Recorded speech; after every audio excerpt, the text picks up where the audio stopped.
누구나 한 번쯤은 겪어봤을 그 불쾌한 느낌, 바로 메스꺼움. 근데요, 이게 그냥 기분 나쁜 걸로 끝나는 게 아니에요. 사실 우리 몸을 지키려고 울리는 아주 정교한 경보 시스템이라는 거 알고 계셨나요? 자, 지금부터 우리 몸속 경보 시스템이 어떻게 돌아가는지 그 원리를 함께 파헤쳐 보겠습니다. 한번 생각해 보세요. 상한 음식을 먹었을 때나 멀미 날 때, 아니면 심지어 끔찍한 걸 봤을 때도 속이 울렁거리잖아요. 정말 완전히 다른 상황인데 어떻게 다 똑같이 이렇게 불쾌한 느낌으로 이어지는 걸까요? 그 비밀의 열쇠가 바로 우리 뇌랑 몸이 소통하는 정말 놀라운 방식에 숨어 있습니다. 자, 그럼 첫 번째 단서부터 한번 시작해 볼까요? 도대체 이 불쾌감의 정체가 뭘까요?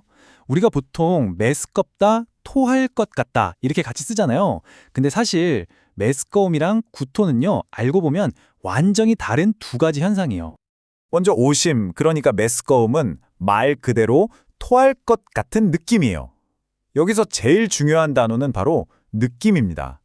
이건 물리적인 행동이 아니고요. 우리 뇌의 가장 고차원적인 부분, 대뇌피질에서 만들어내는 아주 주관적인 감각이란 뜻이죠. 그러니까 끔찍한 냄새를 그냥 상상만 해도 속이 울렁거릴 수 있는 게 바로 이 때문이에요.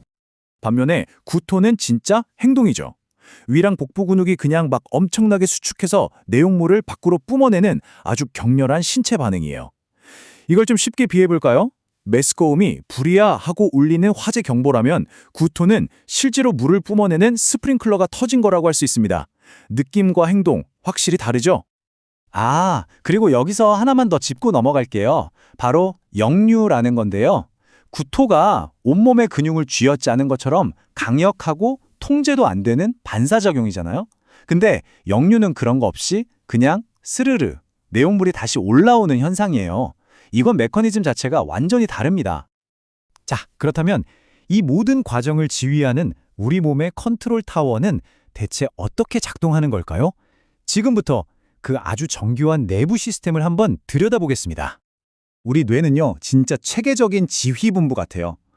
속이 좀 안 좋은데 하는 생각이나 감정은 CEO격인 대뇌피질이 담당하고요. 지금 당장 비상사태, 밖으로 다 내보내! 이 긴급 실행 명령은 현장 지휘관인 뇌관이 딱 내리는 거죠. 역할 분담이 확실해요. 이 구토 반사는요, 진짜 무슨 군사작전처럼 착착 진행됩니다. 자, 1단계. 뇌간의 위험 신호가 딱 접수됩니다. 2단계. 복부랑 흉부 근육이 일제히 빡 수축해서 내부 압력을 최대로 끌어올려요. 그리고 마지막 3단계.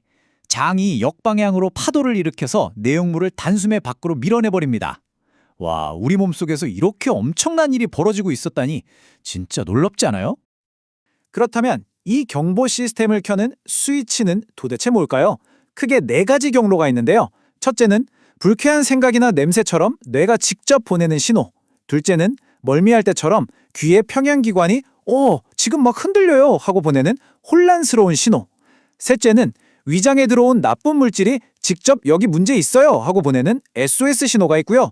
마지막으로 넷째가 좀 특별한데 혈액을 타고 흐르는 독소나 약물을 24시간 감시하는 뇌의 특별 감시 구역이 있어요. 여기서 뭔가 위험 물질을 딱 발견하면 즉시 경보를 울리는 거죠. 이렇게 경로가 다양하다는 건 바꿔 말하면 원인도 정말 셀 수 없이 많다는 뜻이겠죠. 자, 이제부터 우리 몸의 균형을 깨트린 범인을 찾아내는 의학 탐정 수사를 한번 시작해 보겠습니다. 와, 원인이 너무 많아서 머리 아프다고요? 괜찮아요. 이걸 크게 세 가지 그룹으로 묶어볼 수 있어요. 첫 번째 그룹은 위나 장처럼 문제의 원인이 배 안쪽에 있는 경우, 두 번째는 뇌나 귀처럼 배 바깥쪽에 원인이 있는 경우, 그리고 마지막은 약물이나 다른 질병의 영향 때문인 경우. 이렇게 문제의 출처를 따져보면 좀 더 간단해지죠. 배 안에서 생기는 문제, 대표적인 예가 바로 위무력증이에요. 이건 마치 배수구가 꽉 막힌 싱크대 같다고 생각하시면 돼요. 위가 힘을 잃어서 음식물을 제때 아래로 내려보내질 못하는 거죠. 그럼 어떻게 되겠어요? 음식물이 계속 고여 있으니까 속이 더부룩하고 메스꺼울 수밖에 없는 겁니다. 그럼 배 바깥쪽 원인은 뭐가 있을까요? 정말 흥미로운 예가 뇌의 질환이에요. 우리 귓속 깊은 곳에 있는 평형기관에 문제가 생기면 뇌에 막 혼란스러운 신호를 보내서 메스꺼움이랑 현기증을 일으키는 거예요. 위장이랑은 진짜 아무 상관없어 보이는데도 말이죠. 신기하죠?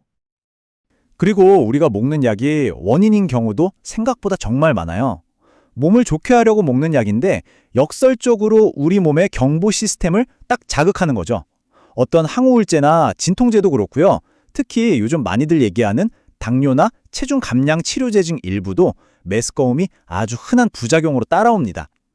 원인 중에는 진짜 좀 기이하다 싶은 것들도 있어요. 예를 들면 칸나비노이드 과다구토 증후군이라는 게 있는데요. 오랫동안 대마초를 많이 사용한 사람들한테 나타나는 건데 그냥 이유 없이 엄청나게 심한 구토를 계속 반복하는 거예요. 근데 정말 특이한 게 뭔지 아세요? 이 증상을 가라앉히는 방법이 뜨거운 물로 오래 샤워하는 거래요. 그러면 신기하게도 증상이 싹 가라앉는다고 합니다. 와, 이렇게 원인이 다양하면 의사 선생님들은 대체 어떻게 진단하는 걸까요? 자, 이제부터 우리 몸이 보내는 신호를 해독하는 의사들의 수사 과정을 한번 따라가 보시죠. 정말 수많은 가능성을 앞에 두고 과연 의사들은 어떻게 이 미스터리를 풀어나갈까요? 가장 중요한 단서는요, 바로 여러분, 그러니까 환자가 들려주는 이야기 속에 숨어 있어요. 예를 들면 이런 거죠.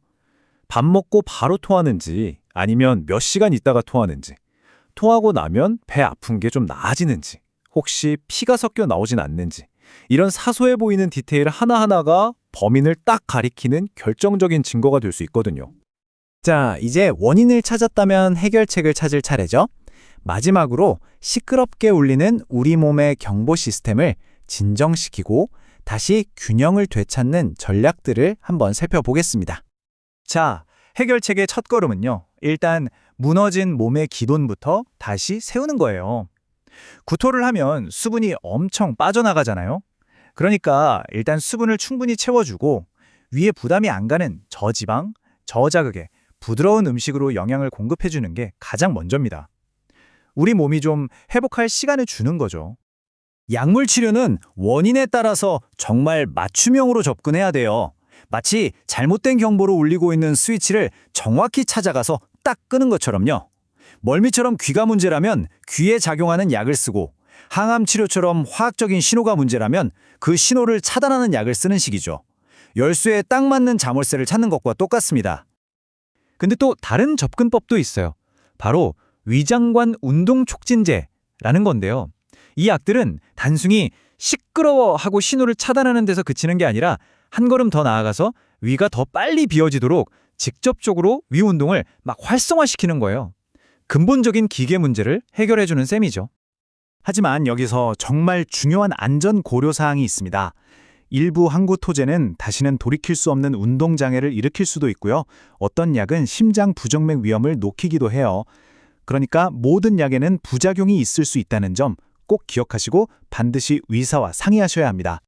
결국 생각해보면 메스꺼움과 구토는 우리를 괴롭히는 적이 아니라 우리 몸을 지키는 충실한 파수꾼인 셈이에요. 그냥 무시하지 말고 우리 몸이 보내는 경고 신호에 한번 귀를 기울여 보세요. 지금 여러분의 몸이 울리는 그 경보음은 대체 무엇을 말해주고 있는 걸까요? 그 신호를 이해하는 것, 그게 바로 건강을 지키는 가장 중요한 첫걸음일 겁니다.